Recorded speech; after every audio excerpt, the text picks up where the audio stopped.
Hello everybody, it's Sarah and today I have my March wrap-up for you. I already did one of those, a mid-month check-in, which you will find left linked down below and up there. And in that wrap-up I talked about City of Brass by S.A. Chakraborty, Chain of Iron by Cassandra Clare, The House of Hades by Rick Riordan, The Stone Sky by N.K. Jemisin, The Well of Ascension by Brandon Sanderson, The Magician's Guild by Trudy Canavan, as well as Six of Crows by Lee Bardugo, and Identity by, I forgot the author's name.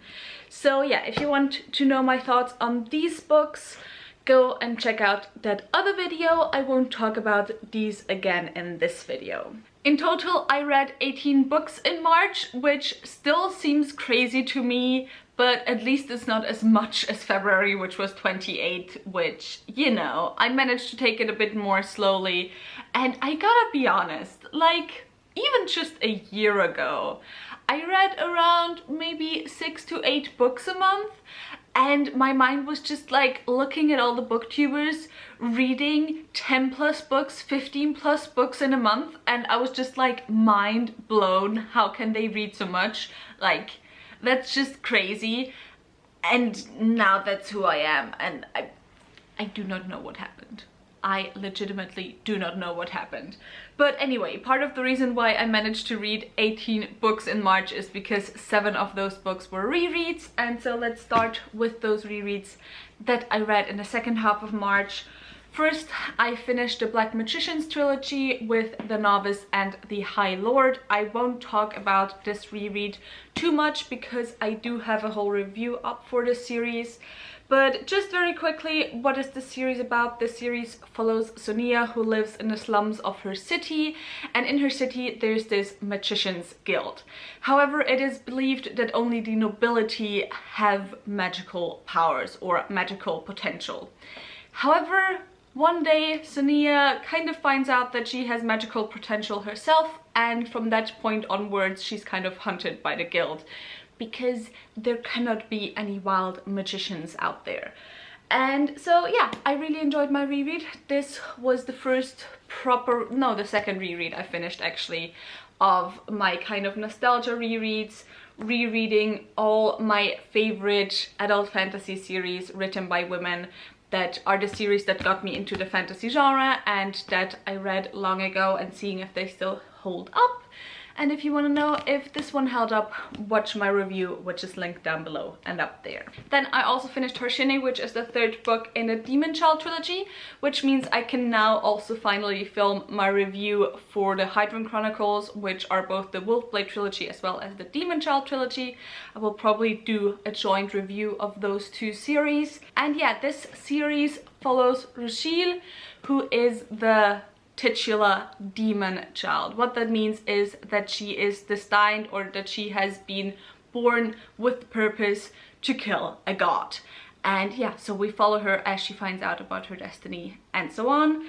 And yeah, this, I think, I don't even remember if I read this one first or the Black Magician's trilogy, one or the other. But you'll see all my thoughts once I upload my final review, which probably won't be for another few weeks still, because I still have the Broken Earth trilogy as well as the Winter Night trilogy on my review roster that I have to upload first. So yeah, it'll probably be in 3 weeks or 4 weeks that you'll see that review. And then my last reread for the month of March, which technically I finished on the 1st of April, but I don't want to wait until my mid-month check-in to talk about it, so I'm just gonna put it in here. So actually maybe I didn't read 18 books, I read just 17 books, but we're not gonna take it that closely.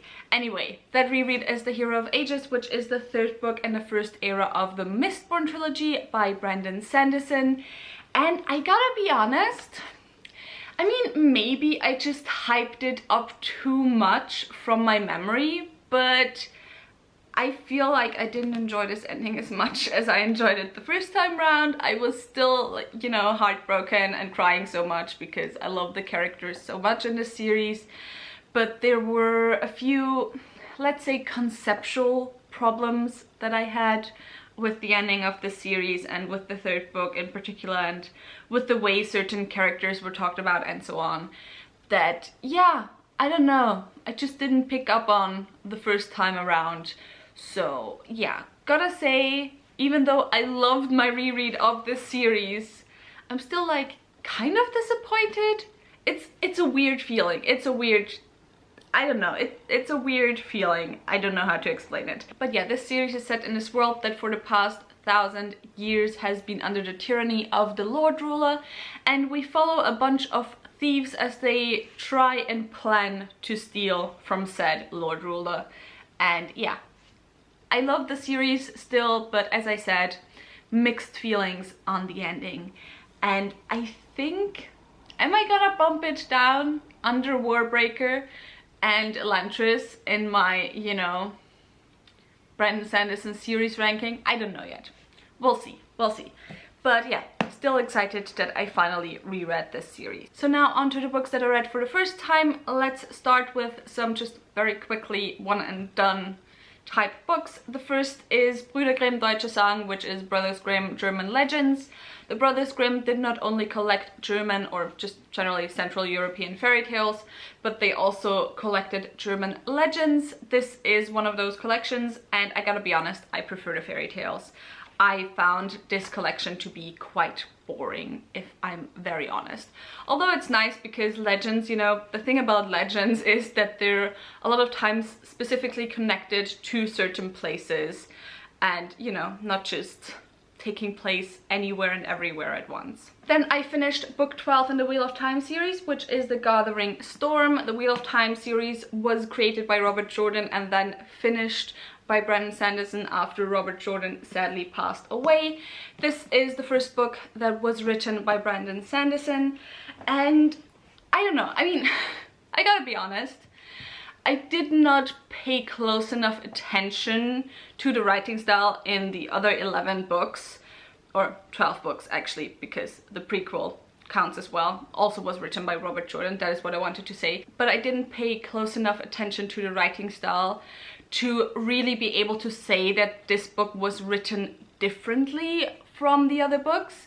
However, I find it interesting that the first book that's written by Brandon Sanderson and thus possibly is written in a writing style that I'm a lot more familiar with, even though I guess I'm also familiar with Robert Jordan's writing style after 12 books, but you know, written in a writing style that I already know I enjoy a lot. And that this is the first book in the Wheel of Time series in a long time, maybe even since the beginning, that was quite easy for me to get through actually. I mean, I still wouldn't say I enjoyed it a lot, but there was at least one POV that I did actually really enjoy and that I was interested to see how it goes.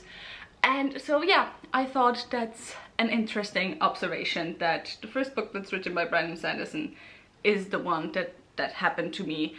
And probably any Robert Jordan fan who sees this is gonna think I am so blasphemous, but yeah. Anyway, that was how I felt. Then next I have Chasen by Laurel K. Hamilton, which is I think the 25th, the 24th, the 20-somethingth book in the Anita Blake Vampire Hunter series. And this series, every time I talk about any of these books, I say it is my guilty pleasure series. And that's not because I subscribe to the notion of a guilty pleasure book, because honestly, generally, I just think even if a book is trash objectively, if it entertains you, then that's not a guilty pleasure, because it does the one thing like a lot of genre fiction at least is supposed to do, and that is be entertaining. It doesn't matter how it's written. However, this book just, I mean this series has so much latent misogyny, I mean not latent misogyny, internalized misogyny, latent homophobia, latent racism, kind of. I mean, like, the descriptions of some non-white characters are like, there's something, let's say it like that. And then this specific book just has not latent, but just glaringly obvious biphobia.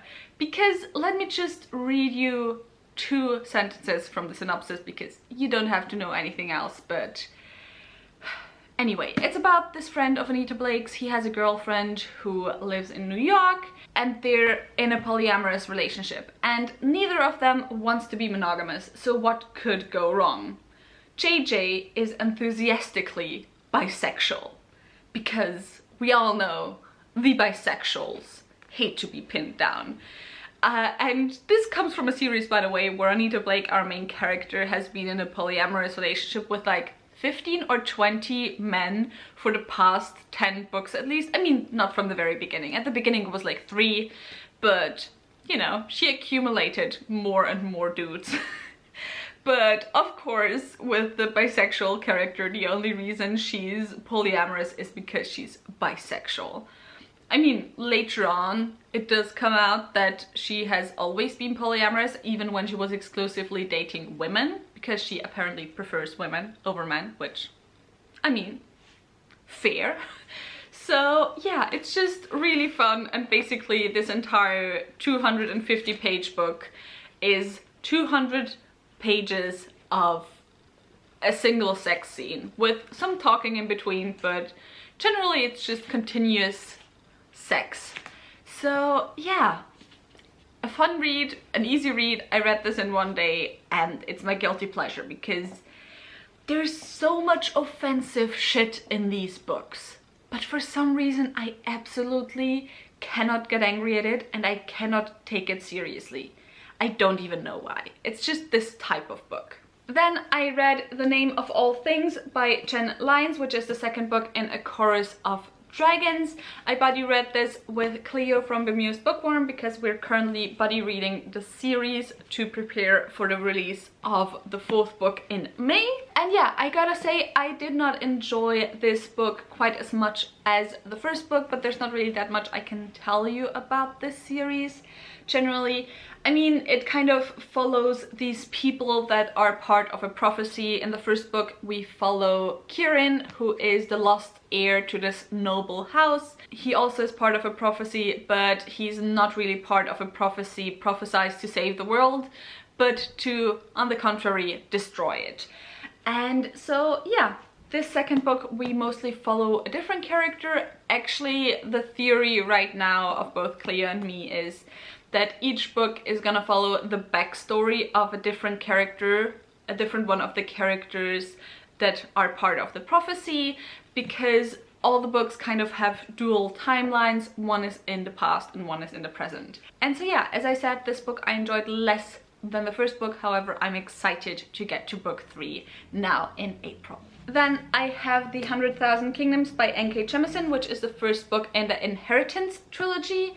This book also was the book club pick for my book club of Queens, Witches and Valkyries, where we read adult high fantasy written by women, non-binary people and genderqueer folks. And yeah, it just was a lot of fun. I really enjoyed this first book.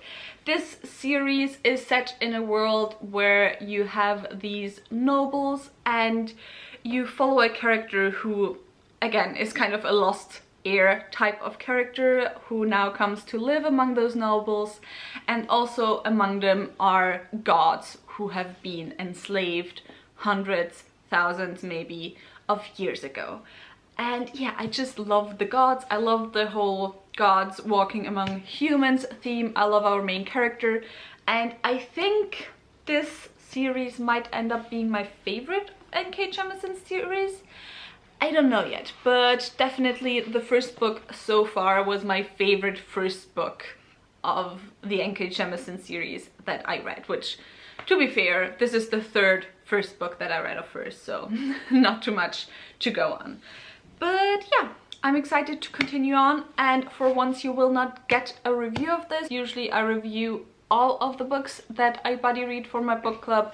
However, with this one, because I intend to finish the series all at once, to not really take a break in between books, I'm just gonna do a series review at the end. And then the last book I gotta talk about is The Witch's Heart by Genevieve Gornichech. This is a Norse mythology inspired retelling. We follow Angrboda, who is the Witch of the Ironwood. And for those of you who are not familiar with Norse mythology, Angrboda was within Norse mythology the lover of Loki, or one of the wives of Loki, and she is also the mother of Hel, the Fenris wolf, as well as the Midgard snake, which, by the way, all 3 birth scenes are within this book, which led to some very interesting stuff. And yeah, I have to say I really enjoyed it. I really got the, you know, retelling vibe that I like from my retellings, where I feel like, you know, we kind of get the vibes of the original mythology, even if, you know, the story isn't true to the letter to the mythology. I mean, with Norse mythology, there's barely anything we know anyway, and the things we know, we mostly know because Christians wrote them down, so it's kind of questionable anyway. But, you know, I get the vibe of reading an old myth, an old legend, and so on. The one negative thing I probably have is that for me personally, I had to take some time to get into this characterization of Angrboda, but that was probably because the characterization in my head of Angrboda pretty much is influenced from the Gospel of Loki, which is back here by Joanne M. Harris, where Angrboda is a very, you know, rough woman. She's rather rough, and she's headstrong, and she's stubborn. And Angrboda in this story still is all of those things. She is a very strong character, but at the same time she's a lot softer and a lot less rough around the edges. And so it took some time for me to get into that characterization of Angrboda. However, by the end I was crying and sobbing because, you know, if you know anything about Norse mythology, you can probably imagine how this ends, and it just was very heartbreaking. But also the story was just a beautiful story, once again centering a mother of monsters, to be fair, but that didn't really take away anything of the love that Angrboda feels for her children and her desire to protect them from any evil. And so yeah, as you know, I'm a fan of mother figures in fantasy, so I loved that as well. And yeah, that was it. That was all the books I finished in March, or in the second half of March, I guess. If you enjoyed this video, maybe think about giving me a thumbs up and also maybe subscribing. If you have any thoughts on any of the books I just talked about, leave them in the comments down below and tell me all about them. All the links to my social media are in the description box down below, so go and check those out. All the links to my book club, which I already explained what we do there, is also in the description box down below. In April, we're gonna read The Unbroken by C.L. Clarke, and I am so excited, but I'm still waiting for my book to arrive. And yeah, with all of that said, I hope I'll see you soon. Bye!